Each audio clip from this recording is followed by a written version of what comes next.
Je suis allé voir le film Ange aujourd'hui au cinéma, réalisé par, je vous dis ça tout de suite, Tony Gatliff. Alors de quoi ça parle?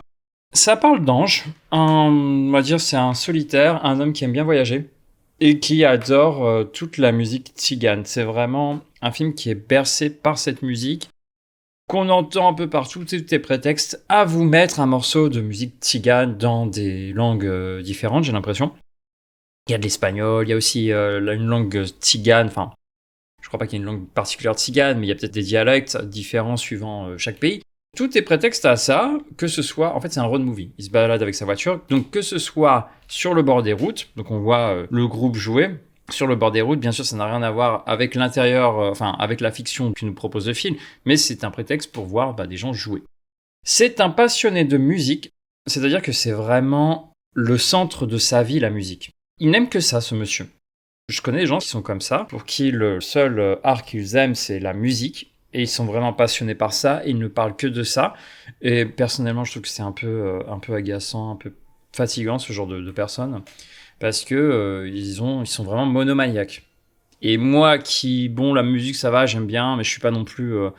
voilà, je peux vivre sans, quoi. J'aime bien le silence, en plus. Je préfère quand la musique...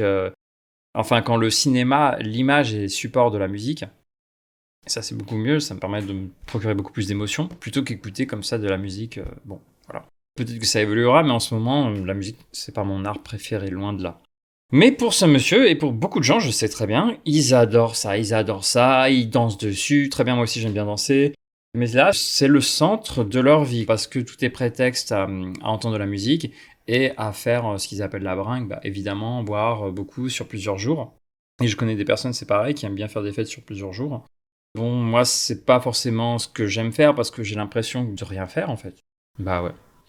Donc, pour vous en dire plus, alors c'est joué par Arthur Ashe, qui est le fils de Higelin, de Jacques Higelin. Je pense que tout le monde connaît, hein, c'est un chanteur très célèbre. Arthur Higelin, je le connais assez peu, vraiment. Je connais très peu sa musique. Mais je trouve que c'est bien que le réalisateur ait choisi un artiste pour incarner un homme qui est passionné de musique, mais qui en même temps fait de la musique. Donc ça me paraît assez juste. Et puis, en fait, ce que j'ai remarqué dans le film, c'est que Arthur Higelin a une très belle voix. Il a une prosodie qui est vraiment agréable à l'oreille. En fait, la prosodie, c'est la musique pour parler, quoi. C'est votre musique intérieure, grosso modo. Et ouais, c'est agréable. C'est agréable de voir, de l'entendre parler. Tout de suite, en fait, il nous est plutôt agréable, appréciable. Même s'il dit pas grand-chose, c'est quelqu'un qui ne parle pas beaucoup, ou même ce qu'il dit, c'est pas forcément... Ça vous fait pas dresser une oreille, j'ai envie de dire, mais c'est le personnage qui est comme ça. Alors, oui, donc c'est un peu un aventurier, enfin... Un aventurier. Oui et non, enfin, il aime bien se balader, voilà, et découvrir des musiques tziganes. Au tout début du film, il revoit une femme qu'il a aimée. En fait, on se rend compte qu'il a aimé plusieurs femmes, évidemment. C'est un peu comme les marins, une femme dans chaque port.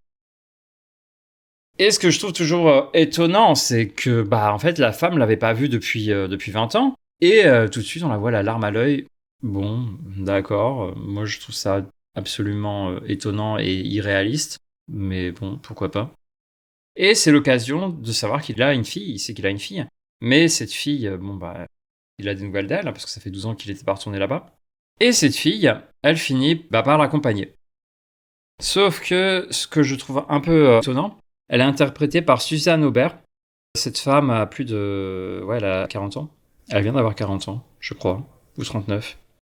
Et elle est supposée faire 17 ans. Elle s'appelle Soléa. Bon. D'accord. Et donc en fait, il y a un décalage terrible entre son allure physique et la mentalité, parce que je voyais une femme, mais c'est quelqu'un qui a l'air d'être un gosse, quoi. Enfin, une ado. Perturbant, je trouve. Et même un peu exaspérant. Elle fait un peu tête à claque. Mais le rôle, surtout, je pense que de sa fille, parce qu'elle a pas vraiment... En fait, le but, c'est pas de créer un film sur le rapport père-fille, non, du tout, c'est pas ça. C'est plus... En fait, le rôle de cette fille sert plutôt à faire découvrir le personnage de Ange. De savoir quel est son parcours, qu'est-ce qu'il aime, qu'est-ce qui le pousse à retourner voir un ami. C'est un peu... c'est un parcours initiatique, quelque part. Quelles sont ses motivations? Voilà, c'est surtout ça. Le personnage central, c'est Ange. C'est lui, c'est presque... En fait, c'est même... En fait, je trouve que c'est même un peu... comment dire? Égotique. C'est un film qui est très égotique. Parce que oui, c'est le personnage central, et ce qui compte, c'est lui, et les amitiés qu'il peut avoir avec ses potes, les moments de chansons, de retrouvailles, très larmoyantes, et puis après, c'est prétexte pour faire de la musique, etc., etc. Et puis une séparation de nouveau, et ça tourne en boucle. Et moi, je trouve, personnellement, je trouve ça, enfin, ce style de vie, moi, me laisse de côté, je le trouve ennuyeux. C'est l'occasion de faire de la musique. La musique, comme je vous ai dit, c'est pas mon art préféré, mais je sais reconnaître que c'est agréable à écouter. Je ne suis pas du tout ennuyé, loin de là. Après, c'est pas forcément le genre de film qui est fait pour moi. Disons qu'il y a des gens, je pense, qui doivent vraiment plus aimer ce genre de film. Mais pas moi. Donc oui, la fille, elle est sous-employée. Et après, de toute façon, on voit que quand elle finit par être acceptée par son père, parce que voilà, il se rend compte que c'est un peu son reflet quelque part, elle a un rôle beaucoup plus en retrait, de figuration. Et pareil, c'est lui le personnage central, presque le personnage qu'on doit admirer quelque part, qu'on doit aimer. Et personnellement, je sais pas, c'est pas trop le genre de caractère, de personnalité qui m'attire. Peut-être ça aussi. Mais peu importe, enfin, ce qui compte, c'est vraiment la musique. La musique, la musique, la musique. Et ça marche bien. Après, il y a aussi Mathieu Almari qui joue dedans, qui joue Marco, qui est en fait le personnage que Ange a envie de revoir pour lui rendre son argent.